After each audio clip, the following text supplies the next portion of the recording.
We're going for a hike up there today.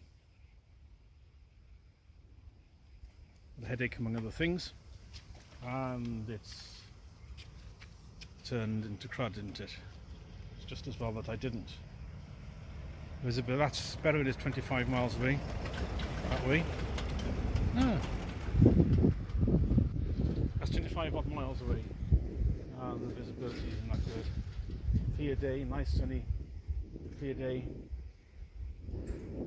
So you usually see 40 miles, and it's a nice autumn day like that would be wonderful up there. So I'm trying to top up my tan, waiting for that damn cloud to go. Had a nice walk up from Bower Lane, get some sun for the last time this year.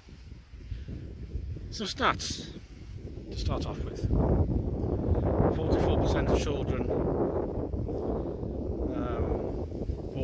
brought up in a household where without both parents. Of these single parent households, 10% are men bringing up the children, and 90% are women bringing up the children. Of the male population in jails, 76% were brought up by single mothers. There's a whole raft, here we go, the sun's coming out.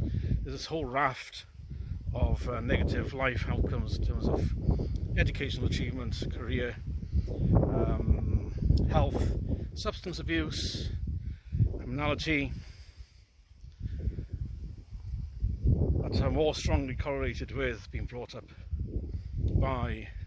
in a single parent household by women, as opposed to men who got up by the father, and as opposed to being brought up by both parents.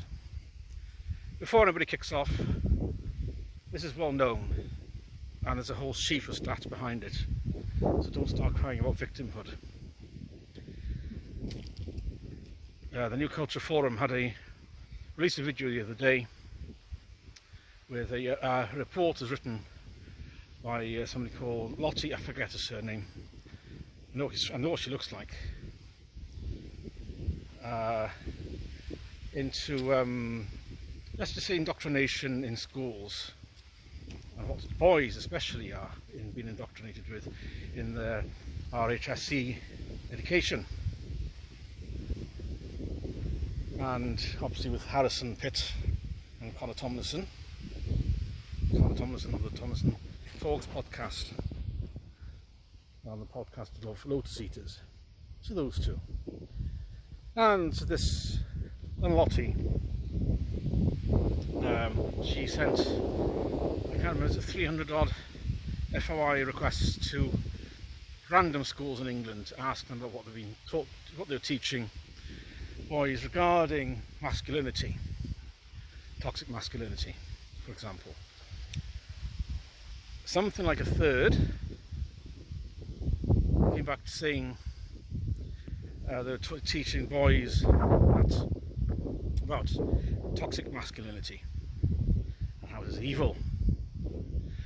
More schools on top of that were teaching boys that boys, young men and adult men are a problem for society, i.e. that they exist. The original sin of being born a boy. Therefore, you can extrapolate from that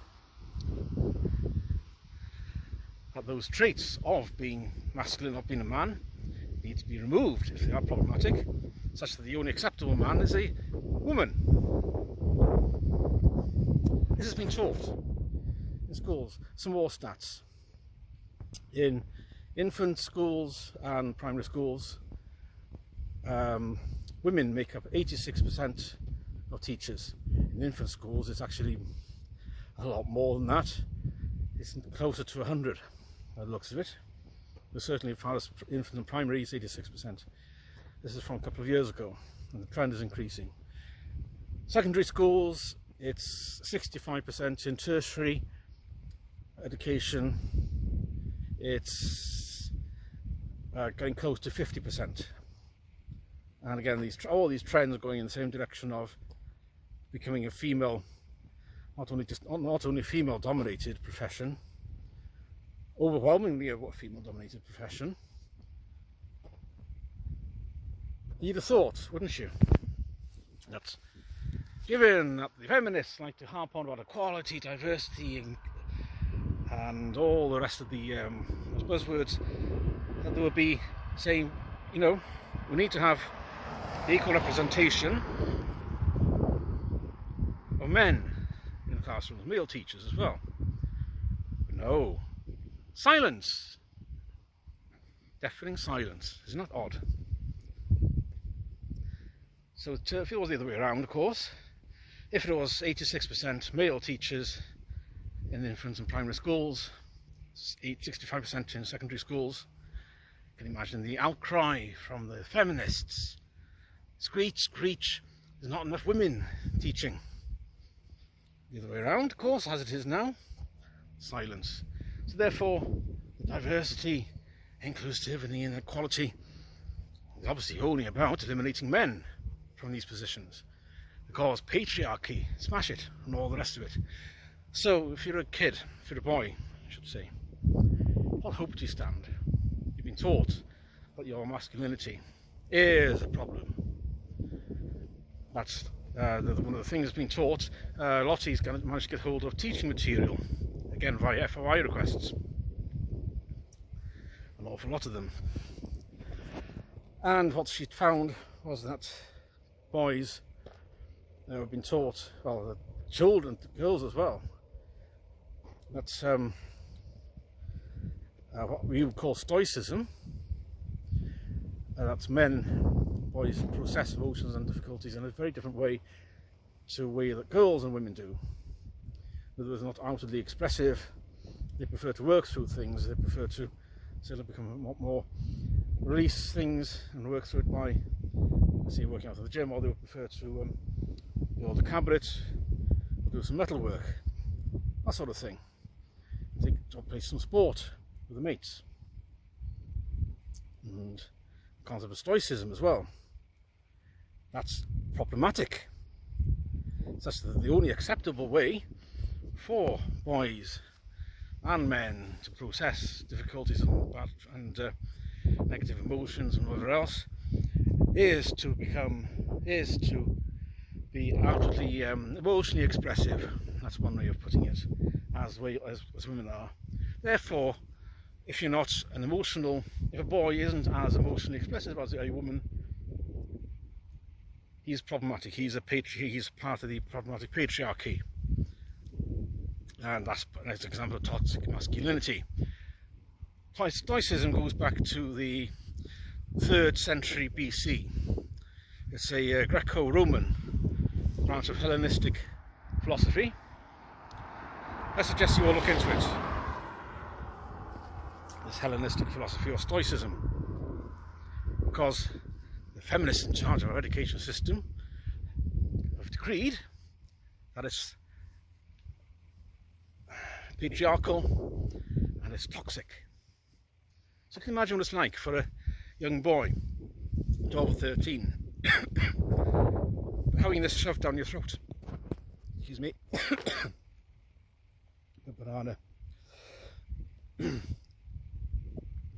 Having been taught all this shit, nobody to challenge it. And of course, if you're from a boy from a single mother household, who are you going to open up to about it? You can't open to your father. He's not around.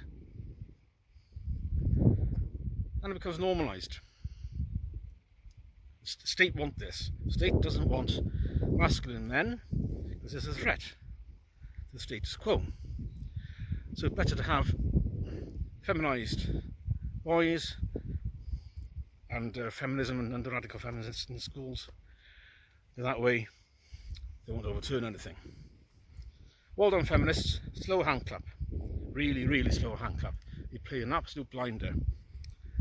And see who this triggers, eh?